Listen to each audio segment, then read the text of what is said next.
Bonjour à toutes et à tous, j'espère que vous allez bien. On se retrouve aujourd'hui pour la suite de notre lecture du livre de Susan Cain, La force des discrets. On parle un peu d'introverti, d'extraverti dans ce livre et on s'était arrêté au chapitre 5, au-delà du tempérament.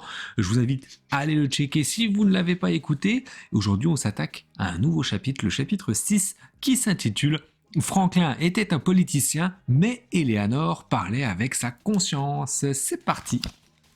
Le timide craint assurément le regard des inconnus, mais on ne peut pas dire qu'il ait peur d'eux. Il peut avoir d'autant d'audace qu'un héros sur le champ de bataille et pourtant manquer de confiance pour des sottises en présence d'étrangers. Charles Darwin. Le dimanche de Pâques 1939 au Lincoln Memorial, Marianne Anderson, la plus grande contralto de sa génération, monte sur scène devant la statue du 16e président des États-Unis. C'est une femme majestueuse, à la peau caramel, qui balaie du regard le public réuni. 75 000 personnes, des hommes portant des chapeaux et des dames en robe du dimanche, une vaste marée de visages noirs et blancs. Elle entonne Sweet Land of Liberty d'une voix pure et claire. La foule, envoûtée, a les larmes aux yeux. Personne n'aurait cru qu'un tel jour viendrait. Et il n'aurait jamais eu lieu sans Eleanor Roosevelt. Quelques mois plus tôt, Anderson avait programmé de chanter au Constitution Hall à Washington, mais la Société des filles de la Révolution américaine, qui était propriétaire de la salle, avait refusé parce qu'elle était noire. Eleanor Roosevelt, dont la famille avait combattu pendant la Révolution, démissionna de son poste au sein de cette organisation et s'arrangea pour qu'Anderson puisse chanter au Lincoln Memorial. Elle initia ainsi un mouvement d'indignation nationale.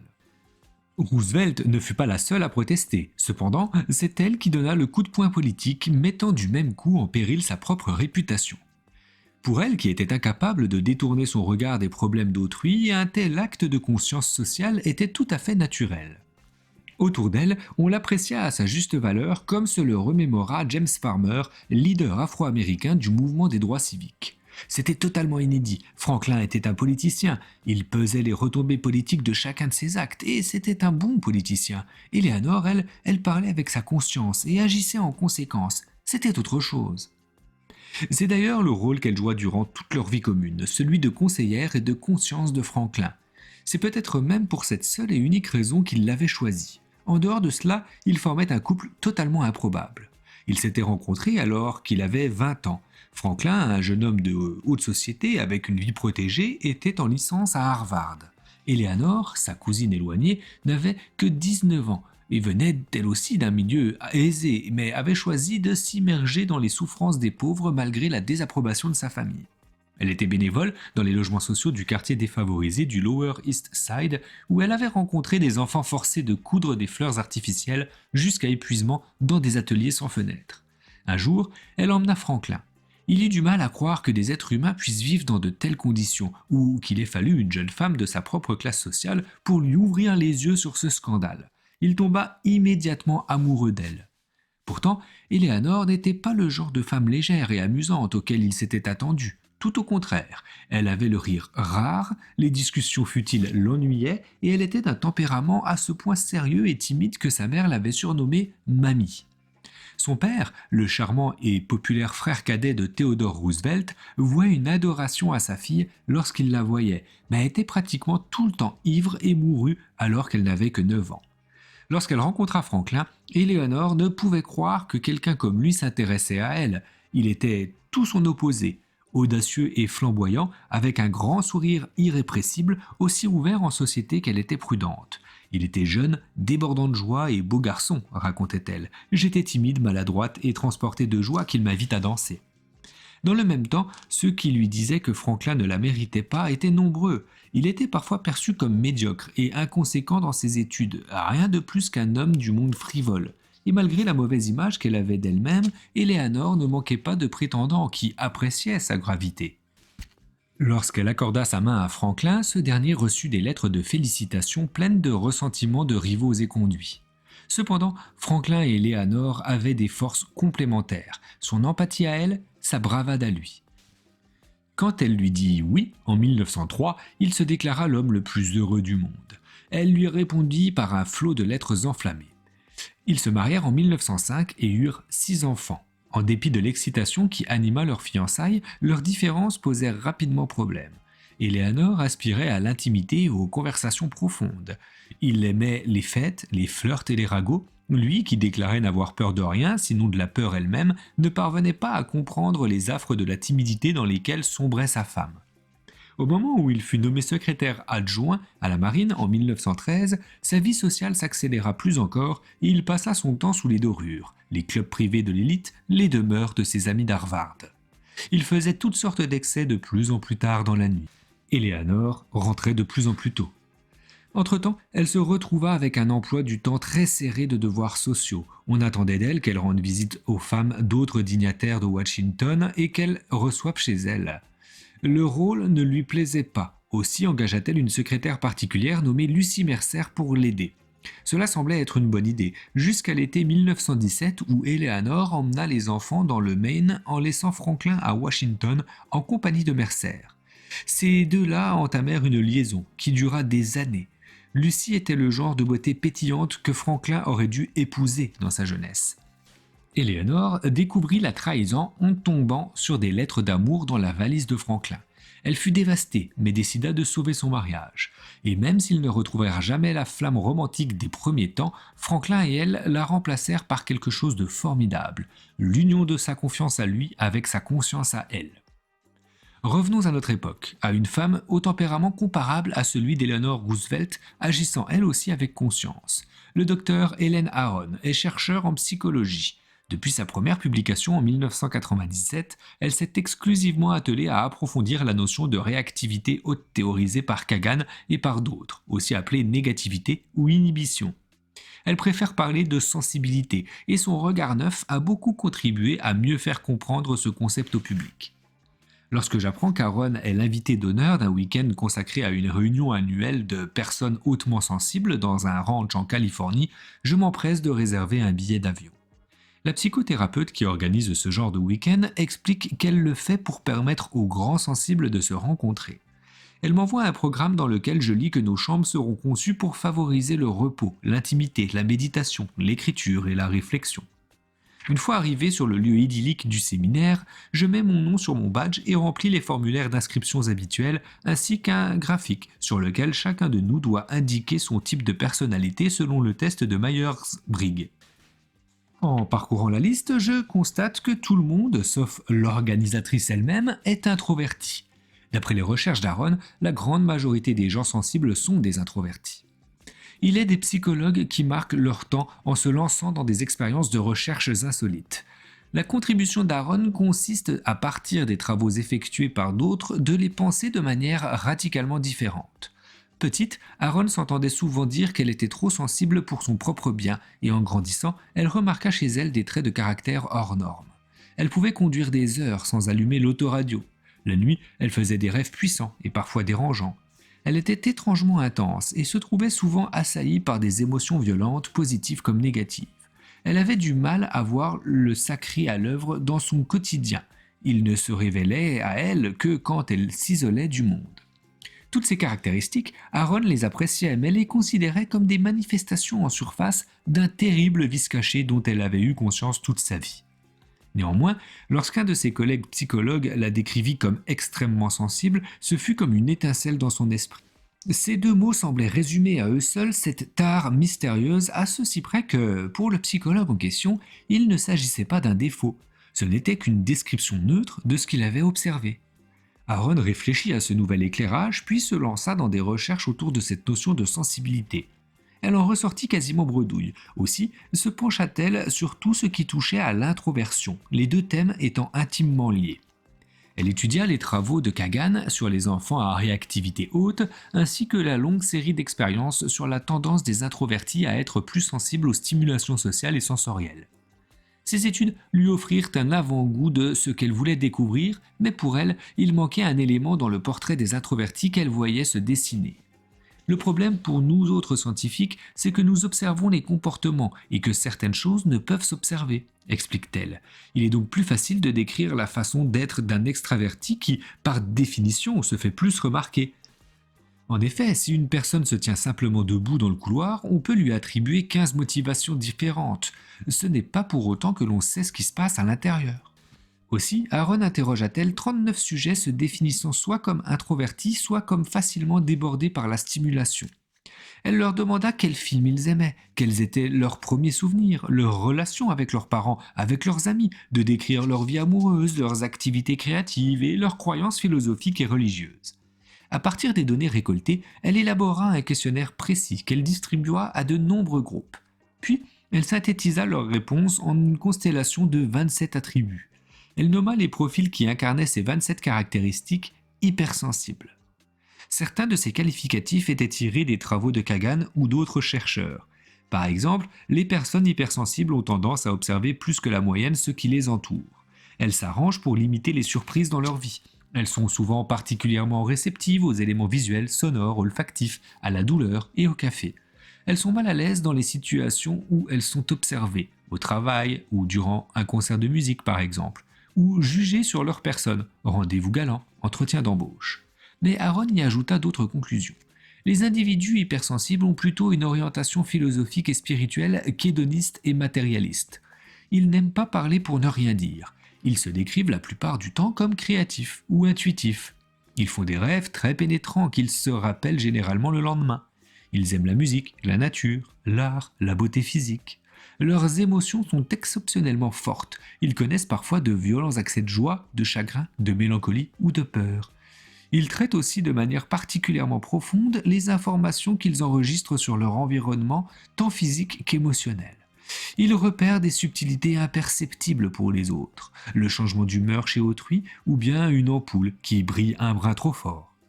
Récemment, un groupe de chercheurs de l'université de Stony Brook ont vérifié cette dernière hypothèse en montrant 2 paires de photos, représentant une barrière d'une part et des bottes de foin d'autre part, à 18 personnes allongées dans un scanner.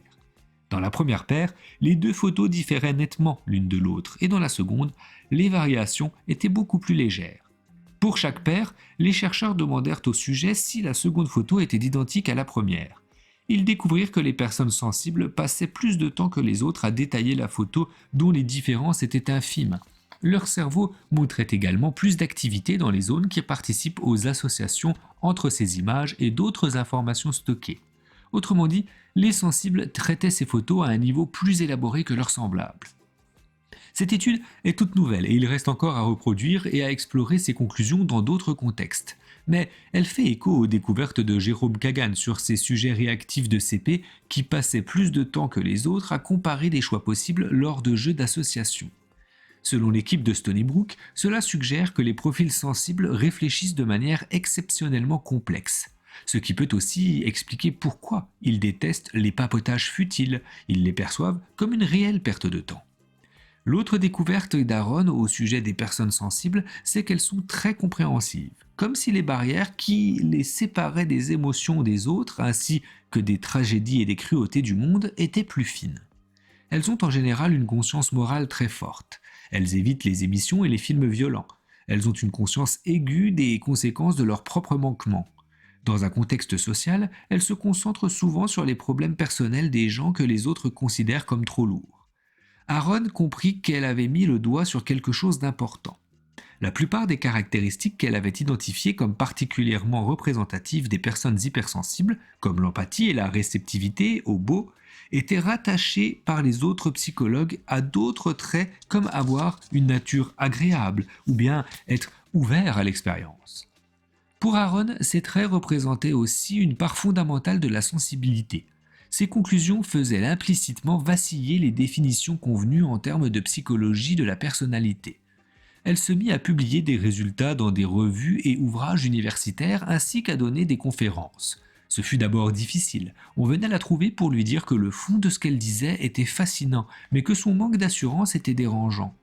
Aaron tenait néanmoins intimement à faire passer son message. À force de travail, elle réussit à s'exprimer à la hauteur de son talent. La description qu'Helen Aaron fait des personnes hypersensibles s'applique trait pour trait à Eleanor Roosevelt. Et en effet, dans les années qui ont suivi la publication des premiers travaux d'Aaron, les scientifiques ont découvert que lorsque l'on met les personnes dont le profil est associé à la sensibilité et à l'introversion, et donc doté de la variante du gène 5-HTT qui caractérise les singes rhésus du chapitre 3, dans un appareil d'IRM, tout en leur montrant des images de visages apeurés, de victimes d'accidents, de corps mutilés et de nature polluée, l'amygdale, qui traite donc les émotions, s'active de manière très prononcée. Avec une équipe de chercheurs, Aaron a également trouvé que quand les individus sensibles voient le visage de quelqu'un aux prises avec une émotion forte, les zones du cerveau concernées par l'empathie et la maîtrise des émotions sont plus actives, comme si, à l'instar d'Eleanor Roosevelt, il ne pouvait s'empêcher de ressentir ce que les autres vivent. En 1921, Franklin Roosevelt contracta la polio. Ce fut un choc terrible et il envisagea de se retirer à la campagne pour y vivre comme un gentleman invalide. Mais pendant toute sa convalescence, Eleanor entretint ses contacts avec le Parti démocrate, allant jusqu'à prendre la parole dans une levée de fonds électorale. Elle était terrifiée par l'exercice et sans grand talent en la matière, avec sa voix haut perchée et sa manie de rire nerveusement au mauvais moment. En s'entraînant vaillamment, elle réussit à prononcer son discours jusqu'au bout. Après cela, Eleanor manquait toujours de confiance en elle, ce qui, toutefois, ne l'empêchait pas de s'atteler à résoudre les problèmes sociaux qu'elle observait autour d'elle. Elle devint le porte-parole de la défense des femmes et noua des alliances précieuses. En 1928, lorsque Franklin fut élu gouverneur de New York, elle dirigeait le bureau des activités féminines pour le Parti démocrate et elle était devenue l'une des femmes les plus influentes d'Amérique, dans la sphère politique. Avec son mari, ils avaient bâti un partenariat optimal entre son savoir-faire à lui et sa conscience sociale à elle. J'étais au fait des conditions sociales, se rappelait-elle avec la modestie qui la caractérisait, peut-être même plus que lui, mais il savait tout du gouvernement et de la manière de l'utiliser pour améliorer les choses. Je crois que nous commençâmes à comprendre ce que signifiait réellement le travail d'équipe. Franklin Roosevelt parvint au poste de président des États-Unis en 1933. Au plus fort de la Grande Dépression, Eleanor sillonna le pays près de 60 000 km en à peine 3 mois pour aller écouter les plus démunis raconter l'histoire de leur déchéance. Les gens se livraient à elle beaucoup plus qu'à aucune autre figure politique. Elle incarna pour Franklin la voix des déshérités de la société. De retour de ses voyages, elle lui faisait part de ce qu'elle avait vu et le poussait à l'action. Elle l'aida à élaborer les projets gouvernementaux pour venir en aide aux mineurs affamés des Appalaches. Elle pressa son mari d'inclure les femmes et les populations afro-américaines dans ses programmes de relance du travail. Et elle fit en sorte que Marian Anderson puisse chanter au Lincoln Memorial.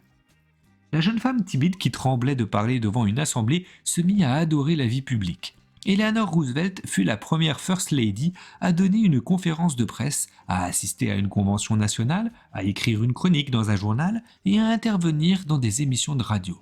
Plus tard, dans sa carrière, elle devint déléguée américaine aux Nations Unies où elle se servit de son talent politique et de sa fermeté chèrement acquise pour appuyer le passage de la Déclaration universelle des droits de l'homme. Jamais elle ne parvint à vaincre sa vulnérabilité.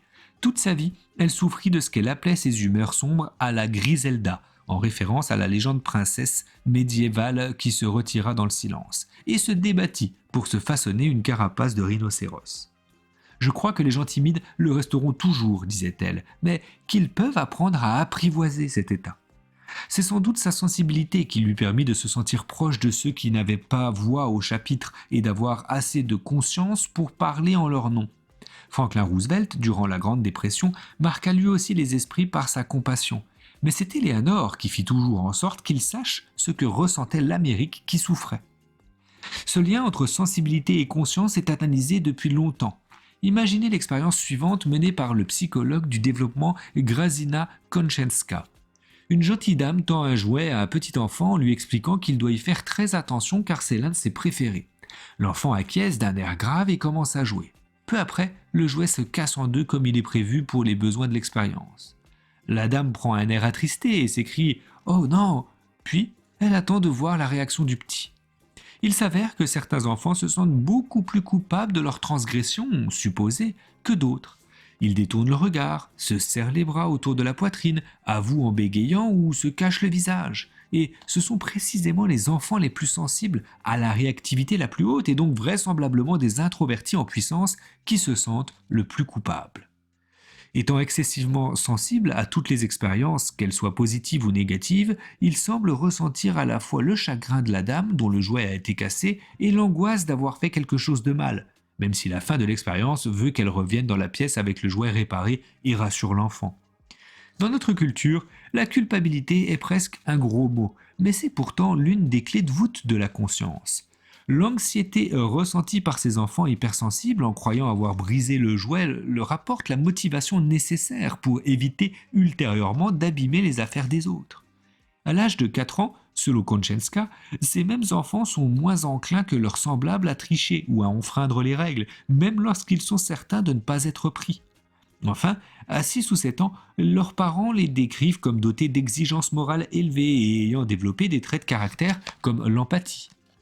Ils ont aussi moins de problèmes de comportement en général. Une culpabilité fonctionnelle et modérée, explique Konchenska, peut encourager l'altruisme, le sens des responsabilités, une bonne adaptation au milieu scolaire et une relation harmonieuse, satisfaisante et prosociale avec les parents, enseignants et amis. Qualité d'autant plus importante qu'une étude menée en 2010 à l'Université du Michigan révèle que les étudiants d'aujourd'hui sont 40% moins compréhensifs à l'égard d'autrui qu'il y a 30 ans, avec une aggravation du phénomène depuis 2000. Les auteurs attribuent ce déclin de la compassion à la prévalence des réseaux sociaux, de la télé-réalité et de l'hypercompétitivité. Il va de soi que les enfants sensibles ne sont pas pour autant des anges, qu'ils sont capables d'égoïsme et, aux prises avec des émotions négatives comme la honte ou l'angoisse, peuvent se montrer indifférents aux besoins des autres. En définitive, cette réceptivité aux expériences qui peut rendre la vie difficile aux hypersensibles bâtit aussi leur conscience. Hélène Aron parle d'un adolescent qui persuada sa mère de donner à manger à un sans-abri dont il avait fait connaissance dans un parc, et d'une fillette de 8 ans qui pleurait non seulement lorsqu'elle était embarrassée, mais également lorsqu'on embêtait ses camarades. Ce genre de personnage pullule dans la littérature, sans doute parce que beaucoup d'écrivains sont eux-mêmes des introvertis. Ils sont souvent décrits comme ayant la peau fine, ce qui, au-delà de la métaphore, peut être pris quasiment au sens littéral. Parmi les tests réalisés par les chercheurs en matière de personnalité, ceux de conductivité de la peau sont bien connus. Il s'agit de mesurer la production de sueur d'un individu en réaction à des bruits, des émotions fortes et d'autres stimuli. Les introvertis très réactifs transpirent plus, les extravertis peu réactifs transpirent moins. Leur peau est au sens propre plus épaisse, moins perméable aux stimuli et plus froide au toucher. D'ailleurs, selon certains scientifiques que j'ai rencontrés, ce serait de là que viendrait la notion d'être socialement cool. En anglais, cool signifie frais, voire froid. Ajoutons que les sociopathes se trouvent tout à fait au bout de ce baromètre de la froideur, avec des niveaux de stimulation extrêmement bas, une conductivité cutanée et un sentiment d'anxiété minime. Il est en outre prouvé que ces derniers ont une amygdale endommagée. Les détecteurs de mensonges ou polygraphes s'appuient partiellement sur la conductivité de la peau en partant du principe que mentir provoque de l'angoisse, qui elle-même déclenche une transpiration imperceptible de la peau. Lorsque j'étais à l'université et comme petit boulot d'été, j'ai postulé à un poste de secrétaire auprès d'un gros joaillier. L'entretien d'embauche comprenait un test au détecteur de mensonges. Il se déroulait dans une petite pièce mal éclairée avec du linoléum au sol et était mené par un homme mince à la peau jaune et vérolée qui tirait continuellement sur sa cigarette. Il avait commencé par quelques questions d'échauffement pour établir le degré de base de conductivité de ma peau, nom, adresse, etc. Puis, l'interrogatoire était devenu plus sérieux et plus musclé. Est-ce que je m'étais déjà fait arrêter? Est-ce qu'il m'arrivait de voler dans les magasins? Est-ce que j'avais déjà essayé la cocaïne? Sur cette dernière question, l'homme m'avait fixé intensément. Il se trouve que je n'avais jamais pris de cocaïne, mais lui avait l'air de croire que si. Il arborait ce regard accusateur qu'on retrouve dans les séries policières quand le vieux flic fait croire au suspect que la police a déjà toutes les preuves en main et qu'il ne sert à rien de nier l'évidence. J'avais beau savoir qu'il se trompait, je m'étais tout de même senti rougir. Et comme prévu, les résultats du test avaient montré que j'avais menti à la question concernant la cocaïne. J'ai visiblement la peau tellement fine que je transpire quand je suis soupçonné de crime imaginaire.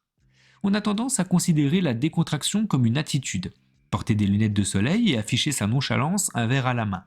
Peut-être que ces accessoires ne sont-ils pas choisis au hasard. Peut-être sont-ils des éléments de camouflage, des signaux envoyés par notre système nerveux central en surchauffe. Les lunettes noires masquent la dilatation des pupilles en cas de surprise ou de peur. On sait depuis les travaux de Kagan qu'un buste détendu est un marqueur de réactivité basse. L'alcool, lui, désinhibe et abaisse le seuil de stimulation. Quand on vous tend un cocktail dans une fête, ce qu'on vous dit en substance c'est « Salut, prends donc un verre d'extraversion ». Les adolescents comprennent intuitivement les indices physiologiques de la décontraction, les sportifs aussi. Pour les premiers astronautes américains, avoir un rythme cardiaque lent, naturellement associé à une réactivité basse, était tout un symbole. Le lieutenant-colonel John Glenn, premier Américain à graviter en orbite autour de la Terre, qui devait plus tard se présenter à la présidence, faisait l'admiration de ses camarades avec un rythme de seulement 110 pulsations à la minute au décollage. Mais le manque de décontraction peut être un meilleur atout social qu'on ne l'imagine. Par exemple, le fait de rougir quand un inconnu vous demande d'un air accusateur si vous avez déjà pris de la cocaïne se révèle être une sorte de lien social. Dans une étude récente, une équipe de psychologues dirigée par Corinne Dischke ont demandé à une soixantaine de volontaires de lire le récit d'actions moralement répréhensibles, prendre la fuite après une collision en voiture, ou embarrassante, renverser son café sur quelqu'un. On leur montrait ensuite la photo des coupables, lesquels arboraient une des 4 expressions faciales suivantes. La honte ou l'embarras, tête et yeux baissés, la honte ou l'embarras plus le rougissement, une expression neutre plus le rougissement. Puis, on attendait d'eux qu'ils évaluent dans quelle mesure les personnes en photo étaient sympathiques et dignes de confiance. Il en ressortit que les individus qui rougissaient étaient jugés bien plus favorablement que les autres. Leur rougissement signifiait en effet qu'ils se souciaient d'autrui et avaient conscience d'avoir violé les règles du contrat social. Pour tout dire, ce que les gens qui rougissaient détestent le plus dans cette réaction, sa dimension incontrôlable, est précisément ce qui la rend utile d'un point de vue social. Le rougissement étant impossible à feindre, comme le résume Dischke, il est un signe authentique de gêne qui, selon Dacher Keltner, professeur de psychologie à l'université de Berkeley, est une émotion morale. Elle prouve l'humilité, la sincérité et un désir d'éviter l'agression au profit de la réconciliation. Contrairement aux apparences, son effet n'est pas d'isoler celui qui rougit, mais de rassembler les gens.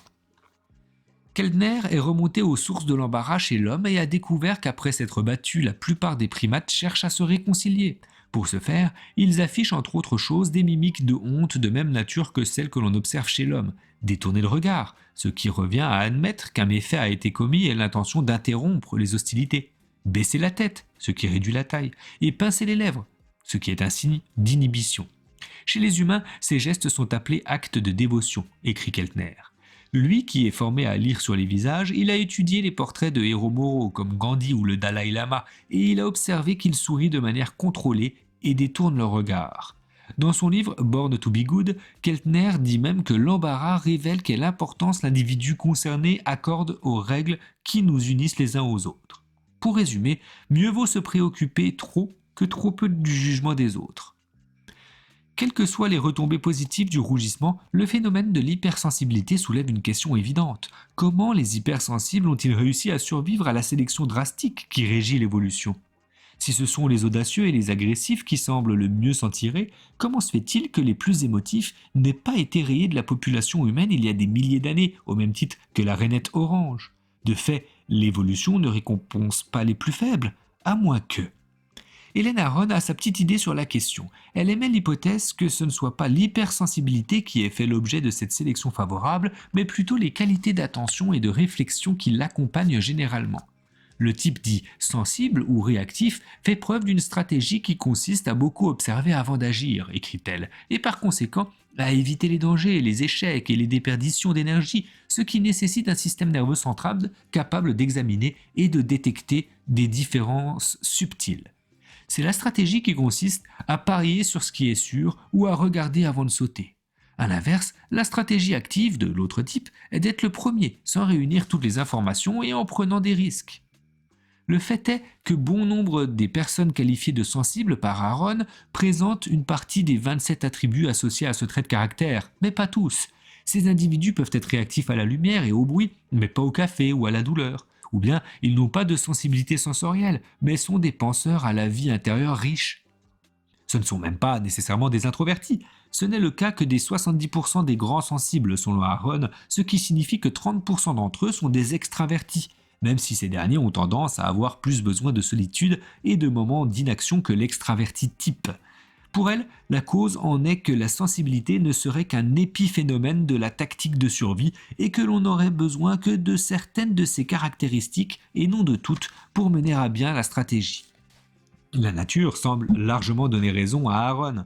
Les biologistes de l'évolution ont d'abord cru que chaque espèce animale évoluait afin de correspondre à une niche écologique, qu'il existait un type de comportement idéal pour ladite niche et que les membres de l'espèce dont l'attitude variait de ce modèle étaient appelés à s'éteindre. Mais il s'avère que les humains ne sont pas les seuls à se diviser en deux groupes distincts, les j'attends de voir et les je fonce la tête baissée.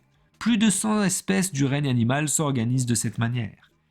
De la drosophile jusqu'au chat domestique, en passant par la chèvre de montagne, du poisson lune au minuscule galago, en passant par la mésange bleue eurasienne, les scientifiques ont découvert que, pour de nombreuses espèces, 20% des membres sont lents au démarrage, alors que 80% sont rapides et prennent facilement des risques sans avoir évalué leur environnement. Étrangement, dans le laboratoire de Kagan, le pourcentage de nourrissons à se classer comme extrêmement réactifs était aussi approximativement de 20%. Ainsi que l'explique le biologiste de l'évolution David Sloan Wilson, les animaux lents sont décrits comme timides et sensibles. Ils ne s'affirment pas, mais observent et remarquent des détails invisibles aux profils plus brutaux. Dans une fête, ce sont les écrivains et les artistes qui discutent dans leur coin, loin du tapage de sujets profonds. Ce sont les inventeurs qui conçoivent de nouvelles manières de se comporter pendant que les fonceurs se contentent de copier la façon d'être de leurs parents. Wilson, comme Aaron, considère que si les deux profils d'animaux coexistent, c'est parce qu'ils ont des stratégies de survie radicalement différentes qui paient dans des circonstances et à des époques bien spécifiques. C'est ce que l'on appelle la théorie de l'évolution par le compromis, ou trade-off, dans laquelle une caractéristique particulière n'est ni bonne ni mauvaise, mais un mélange d'avantages et d'inconvénients dont la valeur en termes de survie varie selon les circonstances. Les animaux timides partent moins souvent et moins loin en quête de nourriture, économisent leur énergie et restent en périphérie des zones de chasse, ce qui leur permet d'échapper aux prédateurs. Les animaux plus intrépides sortent sans prendre de précautions et se font régulièrement avaler par les espèces qui se situent plus en haut dans la chaîne alimentaire. Mais quand la nourriture se fait rare et qu'il faut prendre plus de risques, ce sont eux qui survivent. Lorsque Wilson posa des pièges métalliques dans une mare remplie de perches dorées, ce qui dut faire aux poissons un effet similaire à celui de l'arrivée d'une soucoupe volante sur Terre, pour les humains, les plus aventureuses ne purent s'empêcher de venir rôder et foncèrent tête baissée dans les pièges. Les poissons timides se contentèrent de rester à la périphérie du plan d'eau, empêchant ainsi le biologiste de les attraper. Cependant, au moment où celui-ci parvint, grâce à des filets plus inventifs, à capturer les deux types pour les ramener dans son laboratoire, les poissons fonceurs s'acclimatèrent plus vite à leur nouvel environnement et se remirent à manger 5 jours plus tôt que les craintifs. Il n'y a pas de profil supérieur à l'autre, conclut Wilson, mais une diversité de personnalités que la sélection naturelle a maintenue. La théorie du trade-off semble également s'appliquer à l'homme. Les scientifiques se sont aperçus que les nomades qui avaient hérité d'une forme particulière d'un gène lié à l'extraversion, et plus spécifiquement à la recherche de nouveautés, étaient mieux nourris que ceux qui n'étaient pas porteurs de cette version du gène. Néanmoins, dans les populations sédentaires, ceux qui présentent cette même configuration génétique spécifique ont une nutrition plus pauvre que les autres. Ainsi, ce même trait qui permet à un nomade d'être assez intrépide pour aller chasser et défendre son bétail des prédateurs peut aussi empêcher des activités plus calmes comme l'agriculture, la vente de marchandises au marché ou la concentration à l'école. Approfondissons cette idée du compromis. Les extravertis ont plus de partenaires sexuels que les introvertis, ce qui est bienvenu pour une espèce qui a besoin de se reproduire, mais ils sont plus enclins à l'adultère et divorcent plus fréquemment, ce qui est dommageable pour les enfants. Les extravertis sont plus sportifs, mais les introvertis sont moins sujets aux accidents et aux blessures traumatiques. Les extravertis ont des réseaux de relations plus étendus, mais commettent plus de crimes. Comme le supposait Jung il y a presque un siècle au sujet de ces deux types, l'extraversion consiste en un taux de fertilité élevé avec des moyens de défense réduits et une durée de vie limitée pour l'individu isolé. Les introvertis, au contraire, sont équipés de nombreux moyens de conservation et ont un taux de fertilité bas. La théorie du trade-off peut même se vérifier avec des espèces entières. Parmi les biologistes de l'évolution qui tendent à adhérer à cette vision de l'individu solitaire axée sur la duplication de son propre ADN, l'idée que des espèces incluent également des individus dont le but est la survie du groupe fait l'objet d'un débat houleux. Il n'y a pas si longtemps, on risquait de se faire exclure de l'académie et à la défendre. Cette vision des choses gagne pourtant doucement du terrain. Certains chercheurs émettent même l'hypothèse selon laquelle le fondement des caractéristiques telles que la sensibilité serait une compassion exacerbée à l'égard de la souffrance des autres membres de l'espèce et particulièrement de sa propre famille. Mais nul besoin d'aller si loin. Comme l'explique Aaron, il paraît cohérent qu'un groupe puisse dépendre de ses membres sensibles pour survivre. Prenez un troupeau d'antilopes dont quelques membres s'arrêtent constamment de brouter pour guetter les prédateurs. Les troupeaux dotés d'éléments aussi sensibles et alertes ont un meilleur taux de survie et continuent à se reproduire, maintenant ainsi la proportion d'individus sensibles au sein du groupe. Et pourquoi en serait-il autrement pour l'homme ? Notre espèce a besoin de ces Eleanor Roosevelt aussi sûrement que les troupeaux d'antilopes dépendent de leurs éléments les plus sensibles. Outre la distinction entre animaux timides et audacieux, ou encore entre rapides et lents, les biologistes de l'évolution parlent parfois, au sein d'une même espèce, de faucons et de colombes. Chez la mésange charbonnière, par exemple, il existe des sujets beaucoup plus agressifs que d'autres, qui illustrent de manière presque caricaturale les rapports de force.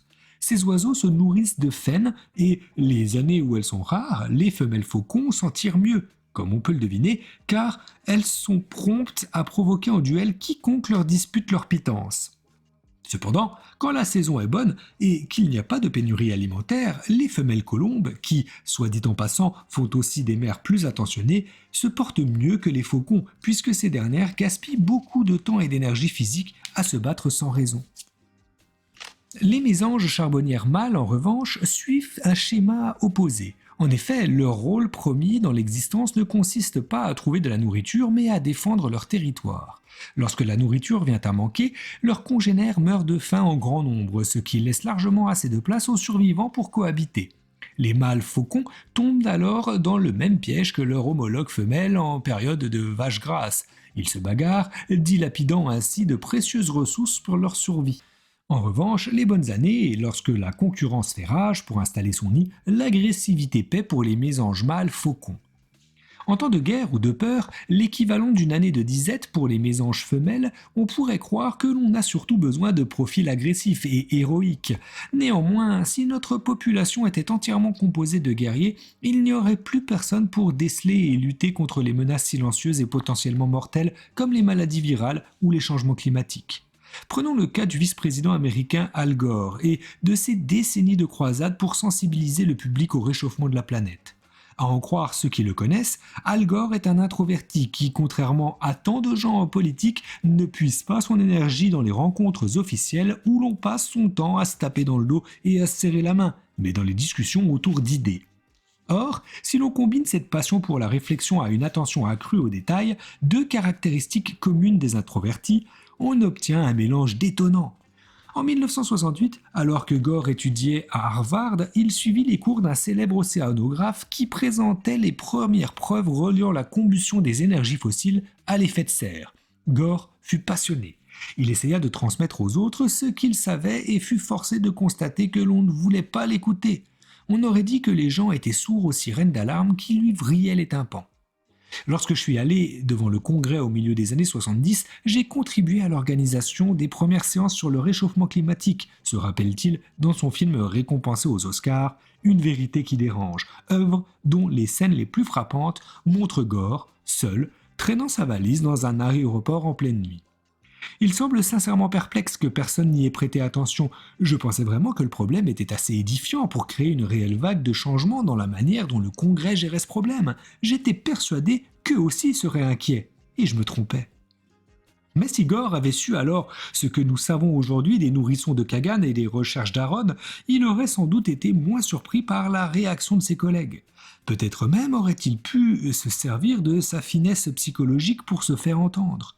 Comme il aurait pu le supposer sans grand risque de se tromper, le Congrès se compose d'individus qui sont parmi les moins sensibles que compte l'Amérique.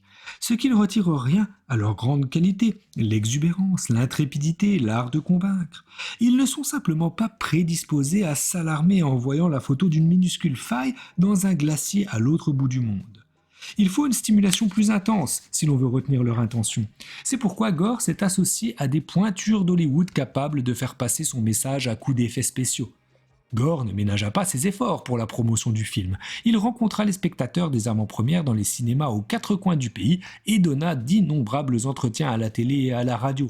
Sur le sujet du réchauffement climatique, Gore a une clarté de voix qui lui manquait lorsqu'il faisait de la politique. Pour lui, S'immerger dans un casse-tête scientifique est un mouvement tout à fait naturel, de même que le fait de se concentrer sur une seule passion plutôt que de butiner de sujet en sujet. Pour cette cause, il n'a aucun mal à aller vers les foules, à montrer tout son charisme et à créer des liens avec le public, qualité qui lui faisait défaut comme candidat à la présidence. À cet instant, sa mission n'a plus rien à voir avec la politique ou sa personnalité, c'est sa conscience qui est aux commandes. Ce qui est en jeu, c'est la survie de la planète, résume-t-il. Tout le monde se moquera de savoir qui sera élu quand la Terre ne sera plus habitable. Lorsque l'on est du type sensible, on est parfois obligé de se montrer plus politicien, moins prudent et plus éparpillé qu'on ne l'est vraiment. Mais sans ces gens, nous coulerions tous, littéralement. Dans le ranch où se déroule le séminaire pour personnes sensibles, l'idéal extraverti et le culte de la décontraction sont totalement inversés. Si on appelle cool une réactivité basse qui prédispose un individu à l'audace et à la nonchalance, alors les participants à ce week-end autour d'Hélène Aron sont tout sauf cool. L'atmosphère est plutôt celle d'un cours de yoga ou d'une retraite dans un monastère bouddhiste, si ce n'est que le partage repose ici sur une similitude de tempérament. Cela se vérifie aisément quand Hélène Aron fait son discours. Au cours des années, elle a observé que les fois où elle exprime devant un public d'hypersensibles, la salle est beaucoup plus silencieuse et respectueuse que la moyenne, et ce, durant toute son intervention. C'est le cas ici. Bien sûr, le week-end ne se déroule pas sans tension. Certaines personnes sont tellement réservées qu'elles peuvent paraître maussades. La liberté pour chacun de faire ce que bon lui semble menace de dégénérer en solitude. Et je finis par me dire que quelqu'un devrait essayer de mettre de l'ambiance ou de distribuer des rhum coca. La vérité, c'est que j'ai beau défendre la cause des personnes sensibles, j'aime aussi la compagnie des plus expansifs, des cools qui nous entourent, et ce week-end, il me manque. Je pense à mon mari, Ken, qui lui-même est loin d'être insensible. C'est même parfois frustrant. En me voyant ému aux larmes par empathie ou anxiété, il sera touché, mais l'impatience le gagnera si cet état dure trop. Je sais pourtant aussi que cette attitude plus rude est bonne pour moi et je trouve toujours sa compagnie délicieuse. J'aime son charme naturel, j'aime le fait qu'il ait toujours des choses intéressantes à raconter et le fait qu'il mette tout son cœur et toute son âme dans tout ce qu'il fait et pour tout ce qu'il aime, surtout sa famille. Néanmoins, ce que j'aime surtout, c'est sa manière d'exprimer sa compassion. Il peut se montrer agressif, plus agressif en une semaine que je le serais de toute ma vie. Cependant, il met cette énergie au service des autres. Avant notre rencontre, il travaillait pour l'ONU, dans des zones en guerre un peu partout dans le monde où, entre autres missions, il menait des négociations pour la libération des prisonniers. Il pénétrait vaillamment dans des geôles fétides dans lesquelles il devait faire face à des chefs de camp portant des mitraillettes en travers de la poitrine jusqu'à ce qu'ils acceptent de relâcher des jeunes filles dont le seul crime était d'être un individu du sexe féminin et de s'être fait violer. Au bout de nombreuses années, il rentra et écrivit tout ce dont il avait été témoin dans ses livres et des articles bouillonnants de fureur. Son style n'était pas celui d'une personne sensible et il s'est ainsi attiré la colère de beaucoup de gens.